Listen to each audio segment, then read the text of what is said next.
Hey, what's up?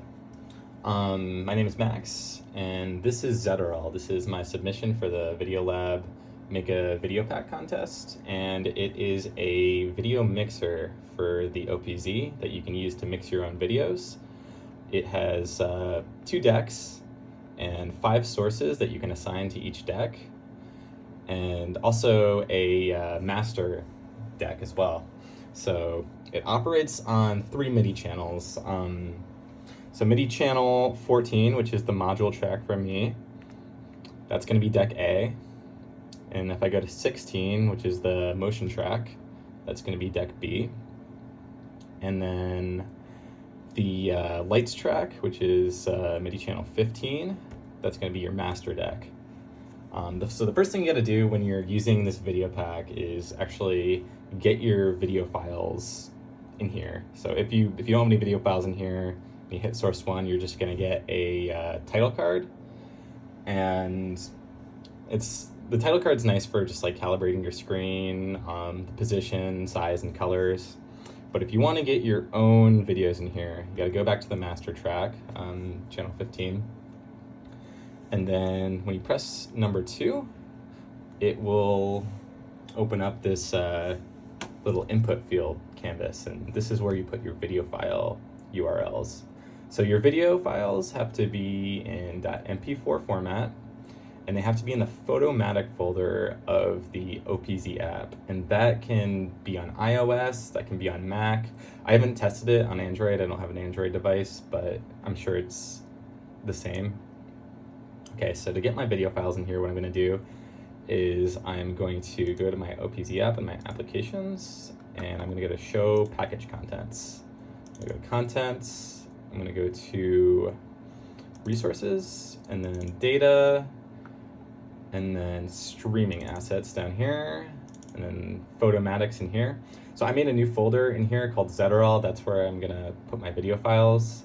If I open that up, I've got like 4 video files that are just like episodes of the Magic School Bus that I've been using to test stuff out. So if I select that, you can see down here I have my video file path.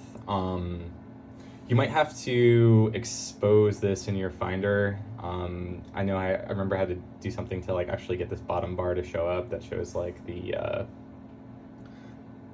order of folders. But once you have this, you can right click and go to copy as path name, and then we're just gonna paste it right in here and hit enter, and it's gonna change the source. So let's get all our 4 video links in there. So we're gonna copy that as path name, paste it,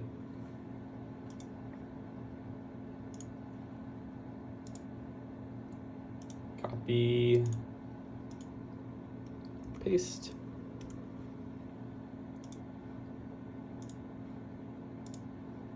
copy, paste. So if you're on mobile, on iOS, I haven't tried with Android, but I'm sure there's a similar process.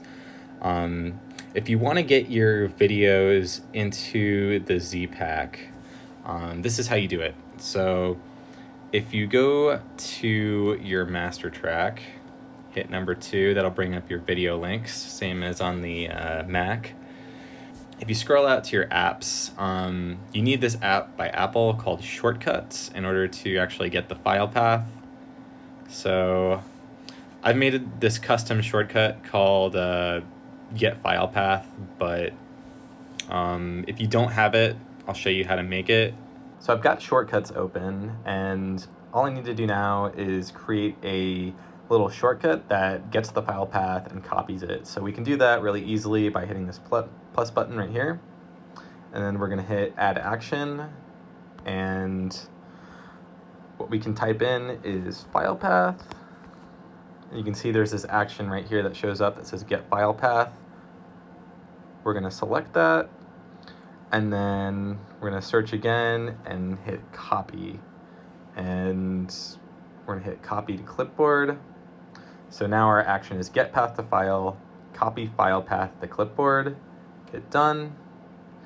So we've got that action right there. We're going to press it, and then this menu is going to pop up. It's going to say choose file.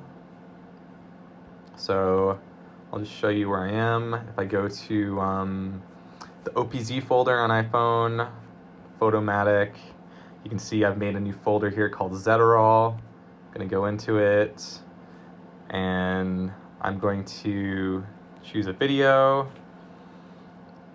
So this one's like Channel 10 news commercials.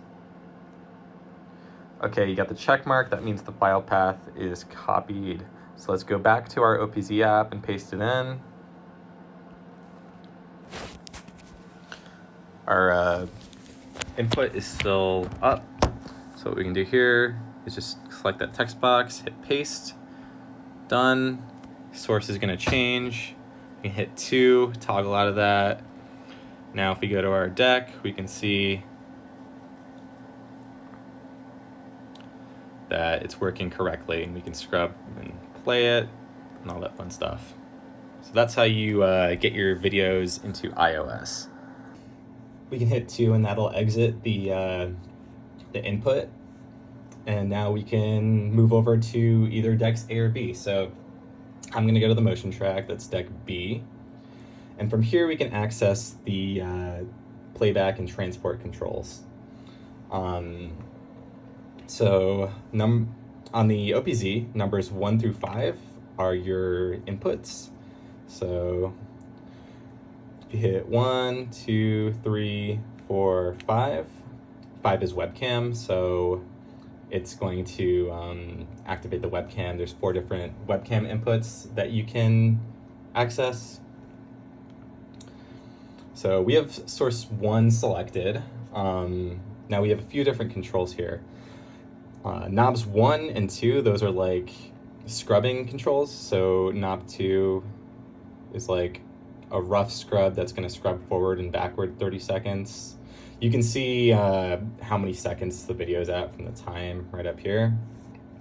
And then knob 1 is more of just like a fine scrub that's like you can scrub forwards and backwards a couple seconds. Note 1, or I guess like note 53, that is your play button. So if I have this selected, I'm gonna hit play, and that's gonna start playing the video. So note 53, that is play. If you just like hold it down, that's gonna start playing the video. If you let go, the video goes back to your original position.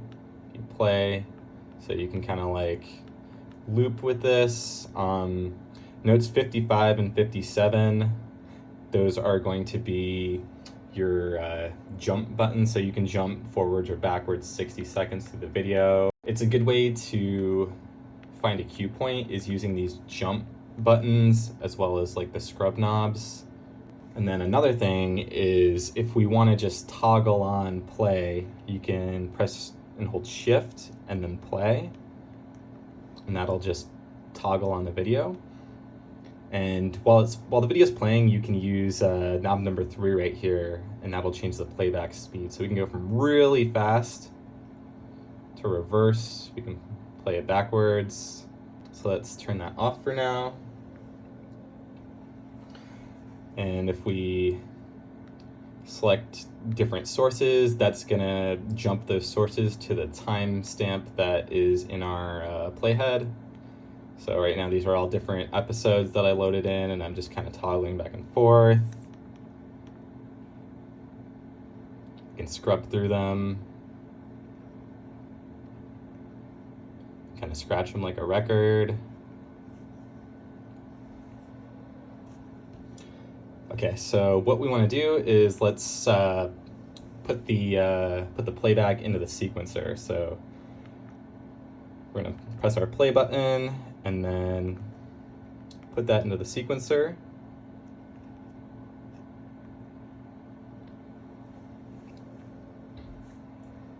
So that's now looping the video, If we adjust the scrub, it's gonna loop it to the point that we scrubbed at. We can change the speed and change kind of like the speed of the loop and how much it's like looping by.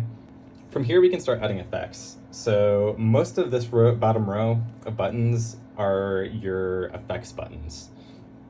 So I'll just go through them all really quick. This is like a UV flip. This is a zoom, pan, rotate.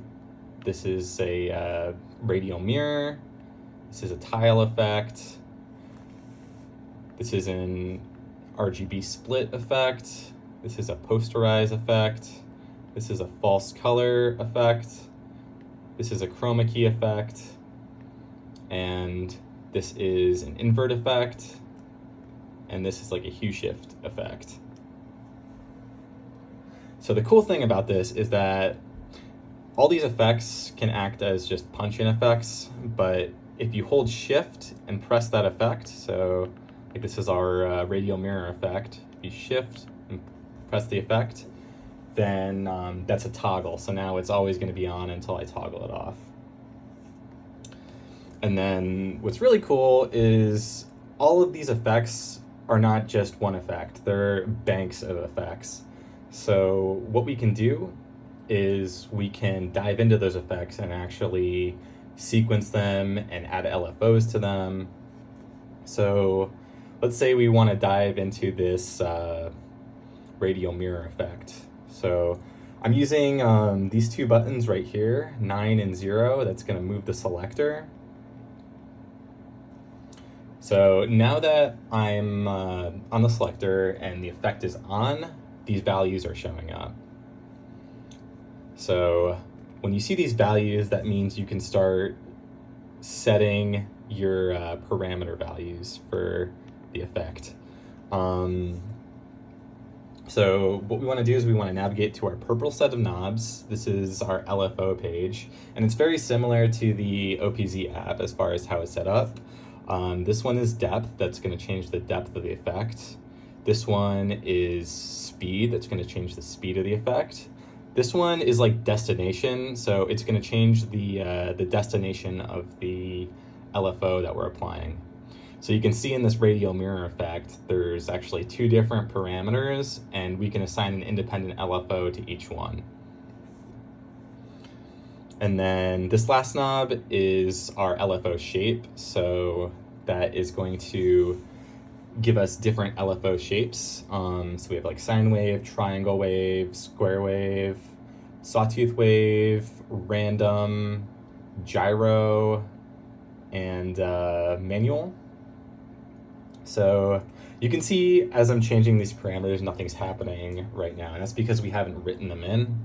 What I did is I designed a way for you to actually like preview your effect positions before you commit to them. That way you can figure out like how you want to dial them in and then apply them.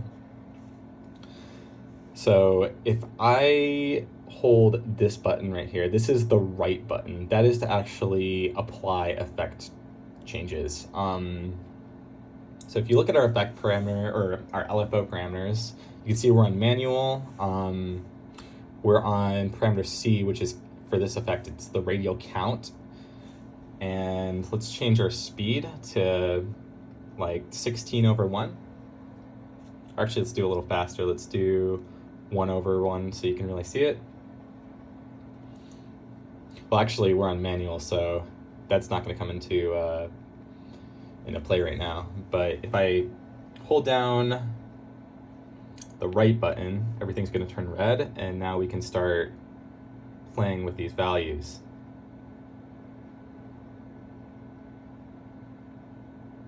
So this is just manual control. I'm just dialing this in manually. If I let go of right, it's going to stay like that. So that's a good way to like kind of set your effects. Let's put an LFO on it though. This one's sine wave, so let's just put like a sine wave on the radial mirror. So if I hold right again, you can see we're on sine wave, and now it's going at a 1/1 beat. Let's slow that down a little bit. Let's change it down to like 8/1. That's That's going to be like every 8 bars, it's going to do a full cycle. Now we can just start playing with and stacking our different effects. There's a whole lot of different combinations you can get with these LFOs and with these parameters. This one right here, this is a RGB split. So let's actually take off the radial mirror. And let's turn on RGB split. So I'm toggling it on first. And then I am selecting my LFO shape. So let's do like a triangle wave and our depth.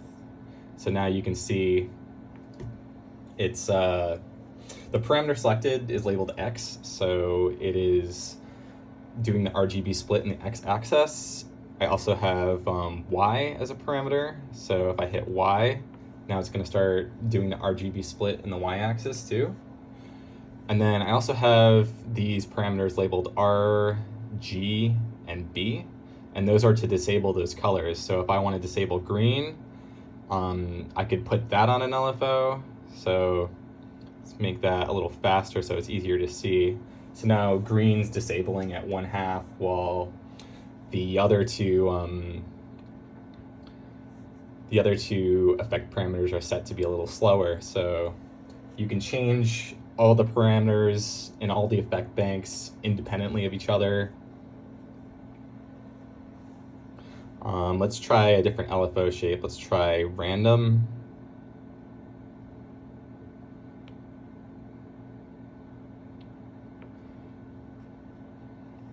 Let's turn up the speed a little bit. So that's choosing a random amount to disable the green by. If it's all the way up, then it's going to disable it fully. If it's all the way down, it's not going to disable it at all. And then this depth obviously comes into play. So bringing it up to 1 will enable you to disable it fully.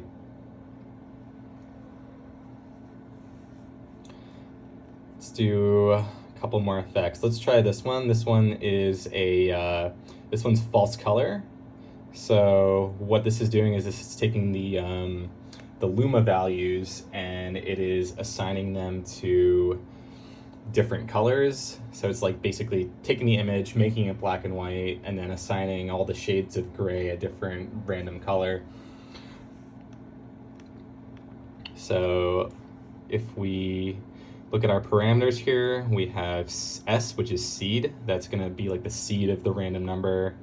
So I'll just show you what that does. If I select it and then I hit right and I'm on manual, I can like modulate that and that'll change like the seed. If I go to the range, I can dial that down. Now it's only taking a range of color values to apply new colors to.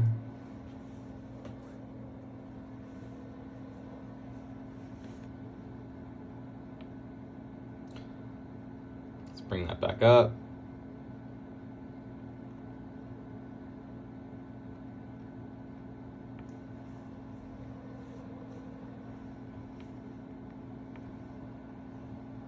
All right, let's take that effect off. And let's take off the RGB. So we have our regular image now. Okay, so we got that going. Let's go over to deck A and do some stuff on the other track while this is going. So I'm gonna navigate to deck A.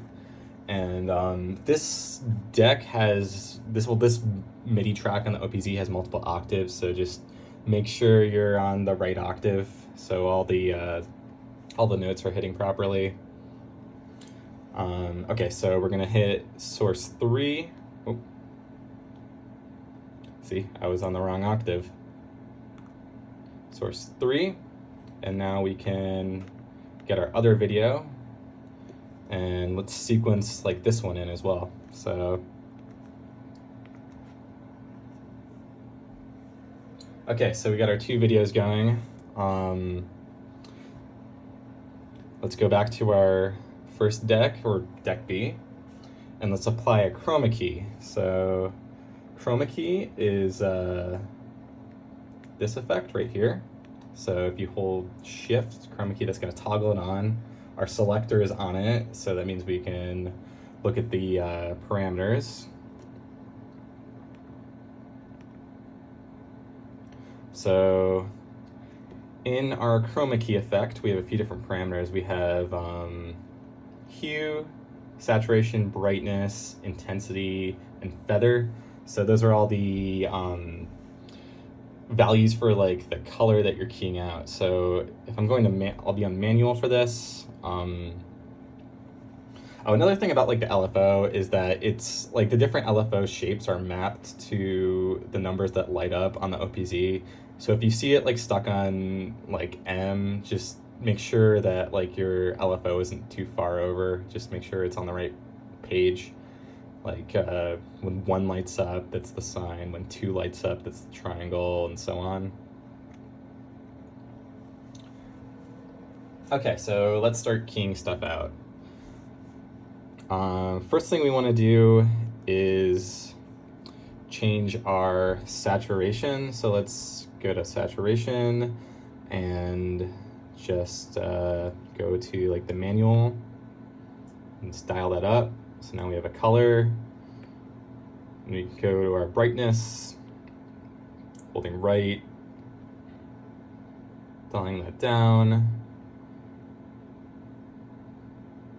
Then let's go to our hue. So if I, so when I change the hue to like that blue of the crib, then you can see the other deck is showing up behind it. It's keying it out.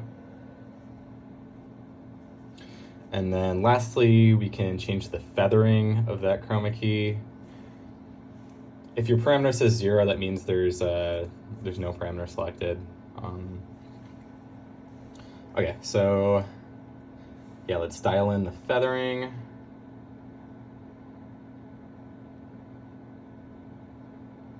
Just a little bit. It's like making that line a little nicer.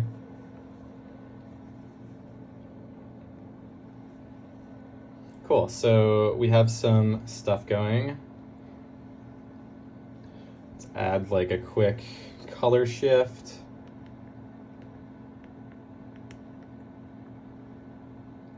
Let's put that on like a triangle wave. Let's do just like the hue. Okay, so you can see that's just affecting deck B. Deck A still has all of these, but independently. And now that we have something going, we can start to do transitions. If we go to our green page of knobs, then we have our transitions.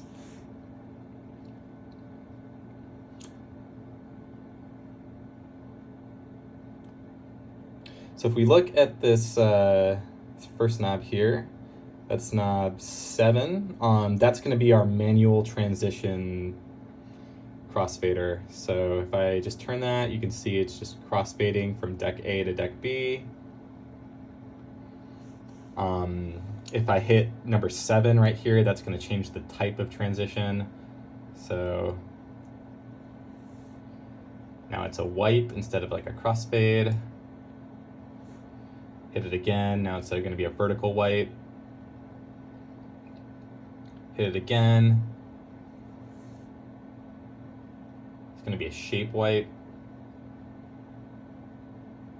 So this is doing crossfading manually, but we can also do like BPM crossfading. So we can also do BPM transitions. You see if I touch knob 8 right here, that's going to change the crossfader to gray. The BPM transitions are a little buggy right now. Sometimes only works on deck A, so that's something I'm hoping to patch pretty soon. But what you can do is you can select your transition speed, and then you can press number 6, and that'll do the transition to the BPM in that speed. So it's a pretty slow one. This is like 8 bars, so And of course, as this is going, I can change that value and speed it up. If I want to do like a faster transition, I can hit like 1/4, that'll fly across. It's really fast. You can go really, really slow with it. You can go 512 beats and have like a wicked slow transition, but I'm not going to keep you guys here for that long. So now we can go to our master track, which is track 15. So I'm on track 15 right now. You can see the UI lights up green, and we have 10 brand new effects that are master effects. So those get applied to both decks A and deck B. And these ones are a little more familiar. These are the Video Lab effects. So this one, for example, is the analog glitch. These effects do not have LFOs, but you can still dial them in. So the process is basically the same. You use the selector to select which effect you want to enable. And then you can press shift in that effect, and that toggles it on. And then you still have a right button right here, so you can hit right, everything lights up red, and you can write in your values. So let's take down the shake, let's take down that, let's turn the jitter up a little bit more, let's turn like the vertical a little bit more. You can put like a degrade effect on it. You can preview your values with the knobs, and let's toggle it on so we can actually see what we're doing. So I'm going to toggle it on and then hit right to write in our values.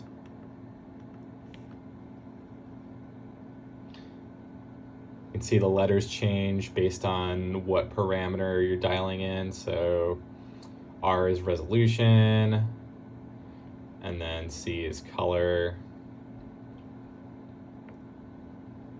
Let's turn the resolution up a little bit.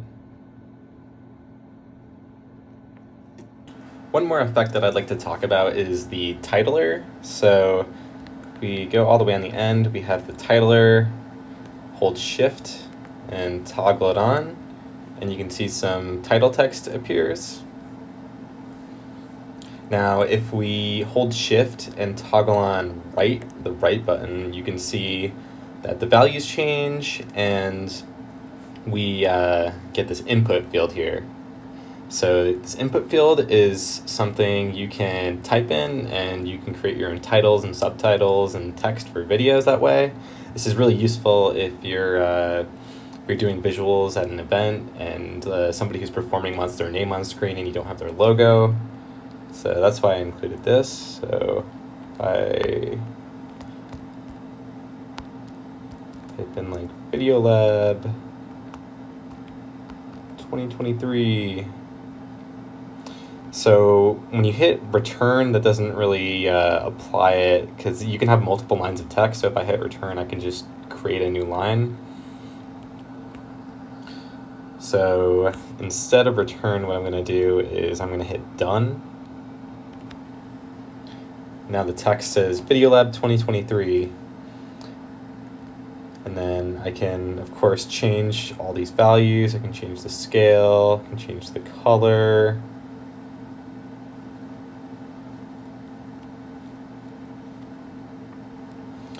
And then if I hit shift, and I'm now on the yellow set of knobs, the first yellow knob, knob 13, that's going to change the font. So you can scroll through a bunch of different fonts. And then the title actually has a couple of its own effects as well. So this is like a kind of like a flash to black effect. This is like a disappear effect. This is just like a small bump effect. Some simple ones. I really like using the titler with like the feedback effect, which is this first one. So the master track also has a bunch of utilities. So if you hit 2, obviously that brings up your video links. 4 and 5, those are just toggles to flip the input of the monitors. That's really useful if you have like a webcam connected and it's facing backwards. And just use that to kind of flip it and see it the right way. Number 6 is to change your webcam source. 7 is just to like hide the top monitors. That's to go into like this like condensed view where you can still see most of your controls, but you can have a bigger view of the actual output video. 8 is to hide the entire UI. If you don't have any sources loaded into the app, and you hit an input, like input 1 for example, let's go over to deck A or deck B, then you get this test card, and this is really good for calibrating your screen. You can use a couple utilities in the master track to help calibrate your screen. So if you hit number 3, that is a toggle to change the output screen size. So you can use knobs 15 and 16, the yellow ones on track 15, to calibrate your screen. Really useful for just making sure that your picture is the right size for if you're using an external display like a projector or something like that. The UI is not going to show up on an external display, it's only going to show up in the app.